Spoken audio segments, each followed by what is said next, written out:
If you're carrying debt you can no longer pay, someone has already told you that filing is the end of the road, that it destroys your credit for a decade, that you should exhaust every other option first, borrow from family, work a second job, do anything but that. That advice keeps people in a holding pattern for years, paying interest on debt that mathematically cannot be repaid, while their situation quietly gets worse. So let's take the shame out of this and look at the three actual options, what each one does to you, and which one fits which situation. Start with the question that determines everything. Can you realistically clear this debt in 5 years or less on your current income? Not with a windfall. Not if you get a raise. On your income as it exists today. If the answer is yes, you probably don't need an insolvency process. If the answer is no, if you've run the numbers and the balance barely moves each month because interest is eating your payments, then continuing as you are is not the safe choice. It's the expensive one. Option 1 is debt consolidation. This is a regular loan from a bank or credit union used to pay off multiple high-interest debts and replace them with a single, lower-rate payment. Nothing is forgiven. You still owe every dollar. What changes is the interest rate and the structure. This works, and it works well, but only under specific conditions. You need decent credit to qualify for a rate that's actually better. You need enough income to service the new payment. And this is the one that undoes people. You need to not run the credit cards back up after clearing them.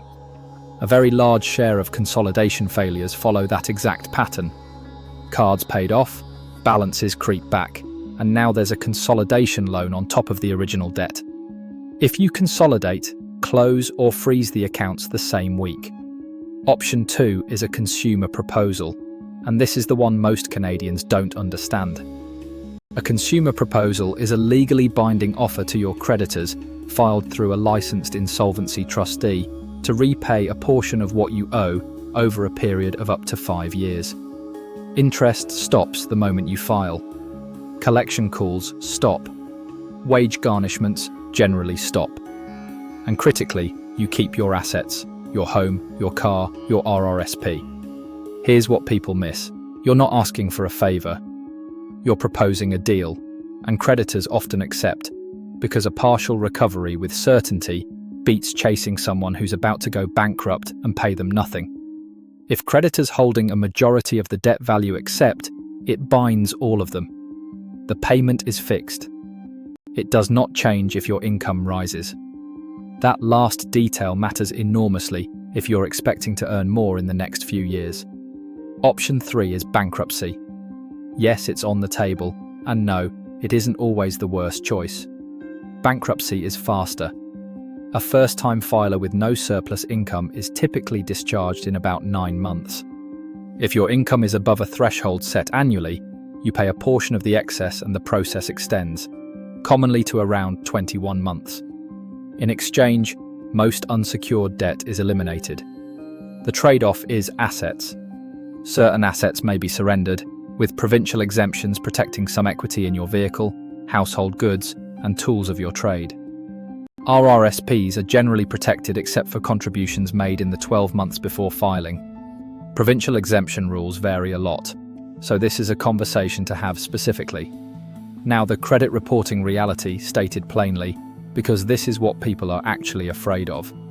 A consumer proposal is typically noted on your credit file for around 3 years after you complete it, or 6 years from the date you filed, whichever comes first. A first bankruptcy generally stays for about 6 years after discharge, longer in some provinces and longer again for a second filing. But here's the thing nobody says out loud.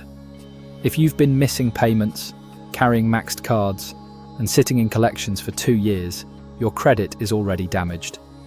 You're not protecting a good score. You're delaying the start of the recovery clock. People who file often rebuild faster than people who spend 4 more years in default trying to avoid it.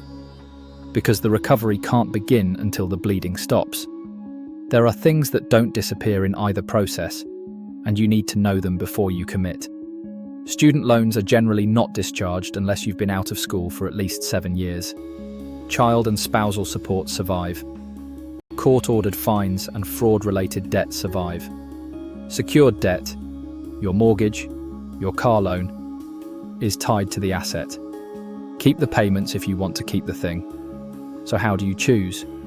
If you can repay in full within 5 years and you qualify for a genuinely lower rate, consolidate. If you can't repay in full, but you have income, assets you want to keep, and you expect your earnings to rise, a consumer proposal is usually the strongest option. Fixed payment, assets protected, interest frozen.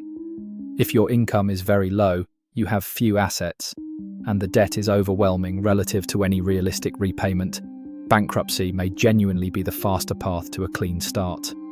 One practical warning: search for help and you'll find companies calling themselves debt consultants or credit counselors who charge a fee to prepare your file and then hand you to a trustee who could have seen you directly for free.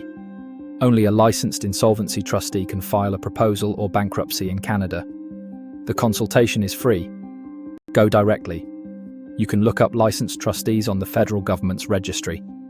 That's the search to run today, not another late-night article about whether you should have done things differently. The debt is a math problem with a legal solution. It isn't a verdict on you. If this video made a difference in your life, hit the subscribe button for more like these.